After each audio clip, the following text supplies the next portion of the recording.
Analytical ability বেশ কয়েকদিন ধরেই সবার মাথা খাচ্ছে।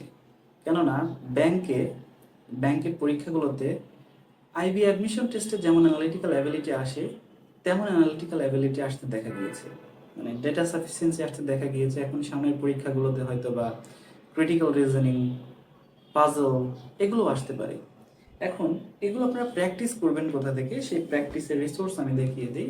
এই যে জিম্যাট অফিসিয়াল যেটা আছে, official guide for GMAT review, এখানে প্রচুর পরিমাণে ডেটা সাফিসিয়েন্সি, ক্রিটিক্যাল রিজনিং এগুলো আপনি পেয়ে যাবেন।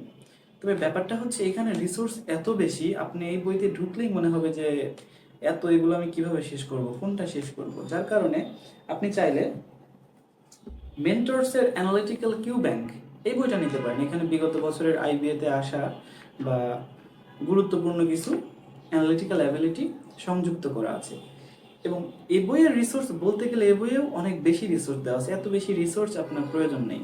যার কারণে আমি আইবিএমবিএ প্রিপারেশনের জন্য যেভাবে কোর্স সাজিয়েছি, সেই কোর্সে আপনার যতটুকু প্রয়োজন ততটুকুই কোর্সে আছে।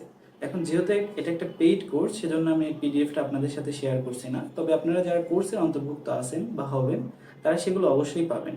আর আপনারা যদি প্রিপারেশন নিতে চান, তাহলে এই বইটা কিনে নিতে পারেন। এটা মোটামুটি বেশ ভালো বই, এটা খারাপ বই না। এখানে আপনি যথেষ্ট রিসোর্স পেয়ে যাবেন। তবে জিম্যাটের মধ্যে গেলে আপনি আবার হারিয়ে যাবেন অনেক।